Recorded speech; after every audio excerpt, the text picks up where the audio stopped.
പശ്ചിമ ഏഷ്യയിലെ ഏറ്റവും വലിയ ക്ഷേത്രം അറബ് രാഷ്ട്രത്തിൽ അബുദാബിയിൽ പണിതുകൊണ്ട് മോദി ലോകത്തെ തന്നെ ഞെട്ടിക്കുകയാണ്. പശ്ചിമ ഏഷ്യയിലെ ഏറ്റവും വലിയ ക്ഷേത്രമാണ് എന്ന് എടുത്തു പറയേണ്ടതുണ്ട്. അതും കാലാവസ്ഥ പോലും പ്രതികൂലമായി റെഡ് അലേർട്ട് പ്രഖ്യാപിക്കുമ്പോഴും അധികൃതർ ക്ഷേത്ര ഉദ്ഘാടനം എങ്ങനെയെങ്കിലും നടത്തുമെന്ന് തന്നെയാണ് പറയുന്നത്. അതിനായി മോദി UAE പറക്കാൻ ഒരുങ്ങുകയുമാണ്.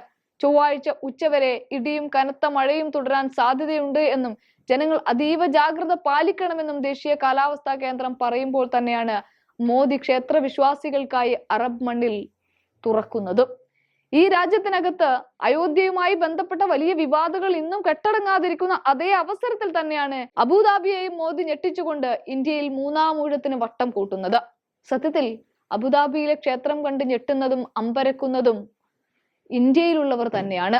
അതേസമയം ഇന്ന് രാജ്യത്തെ പ്രവാസി സമൂഹത്തെ മോദി അഭിസംബോധന ചെയ്ത് സംസാരിക്കുമെന്നുമുണ്ട്.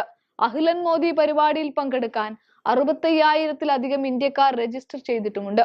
പരിപാടി വലിയ വിജയമാകുമെന്നാണ് പ്രതീക്ഷിക്കുന്നത് എന്ന് Indian people's forum president Ahlan Modi സംരംഭത്തിന്റെ നേതാവുമായ ജിതേന്ദ്ര വൈദ്യ പറഞ്ഞു വെക്കുന്നു. ബുധനാഴ്ച പ്രഭാത പ്രാർത്ഥന ചടങ്ങിന് ശേഷമായിരിക്കും മോദി ബാബ്സ് ഹിന്ദു ക്ഷേത്രം ഉദ്ഘാടനം ചെയ്യുക. മിഡിൽ ഈസ്റ്റിലെ ആദ്യത്തെ ഹിന്ദു ശിലാക്ഷേത്രം എന്നതിലുപരി പശ്ചിമേഷ്യയിലെ ഏറ്റവും വലിയ ഹിന്ദു ക്ഷേത്രം എന്ന പ്രത്യേകതയും ഈ ക്ഷേത്രത്തിനുണ്ട്. 2015 അബുദാബി കിരീടാവകാശിയും UAE സായുധ സേനയുടെ ഡെപ്യൂട്ടി സുപ്രീം കമാൻഡറുമായ Sheikh Mohammed bin Zayed Al നഹ്യാനാണ് ക്ഷേത്രത്തിന് ഭൂമി സമ്മാനിച്ചത്.